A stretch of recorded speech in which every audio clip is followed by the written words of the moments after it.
Je suis artiste depuis plusieurs années. Moi, je suis assez dans l'expérimentation. J'aime bien essayer des choses, bricoler, mélanger des matières. J'ai jamais une idée précise de ce que je veux obtenir quand je me lance dans un travail. Mais il y a des thèmes qui reviennent quand même souvent, des formes organiques. Et puis des images abstraites, mais dans lesquelles les gens voient des choses, mais qui deviennent un peu plus concrètes quand on les regarde. Je trouve que les gens ils peuvent interpréter ce qu'ils voient, et c'est aussi des supports de rêve, des œuvres d'art.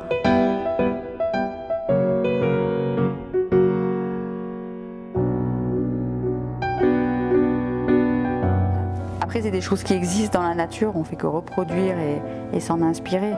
Mais je trouve que la nature est très importante pour moi, en tout cas pour mon travail. Très inspirant, la nature.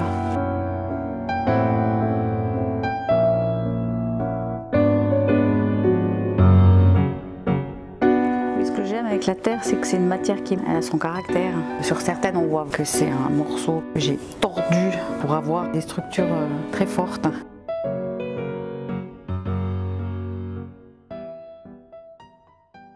Des cuissons raku, qui est une technique japonaise qui date du XVIe siècle, qui est pleine de surprises et d'accidents.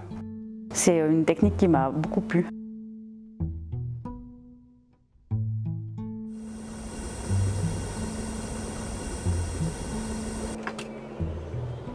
Quand on fait des cuissons raku, on sort les pièces quand elles sont chaudes avec des pinces et on les met dans la sciure.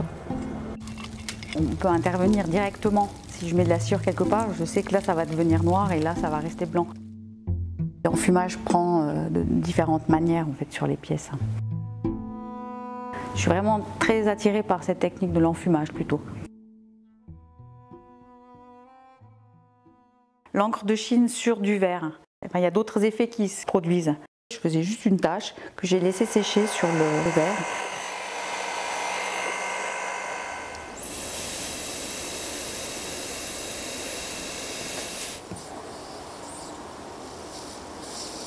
Quand elles étaient sèches, j'ai remarqué qu'il y avait des dessins, il y avait plein de choses qui étaient apparues dans ces taches. Et je les ai scannées et j'ai fait après des tirages photographiques. Et j'ai découvert vraiment des mondes que j'aurais pas soupçonnés. Au-delà de la forme, c'est des matières en fait.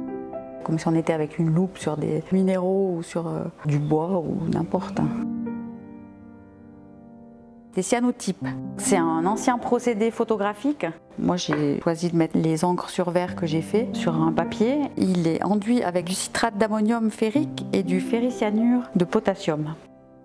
Le soleil va insoler le papier.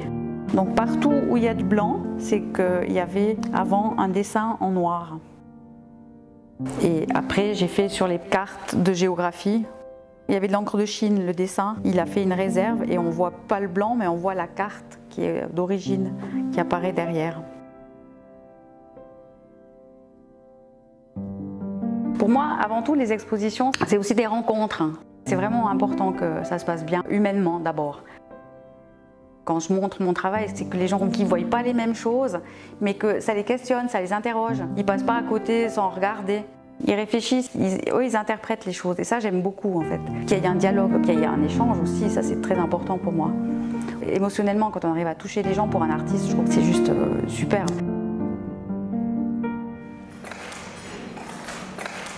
Ce travail que j'ai fait avec les plaques que j'ai installées au sol, et les gens ont marché, ça fait chaque fois le son de la cassure et puis des dessins, il y a des vestiges, il y a une vue dans la fragmentation.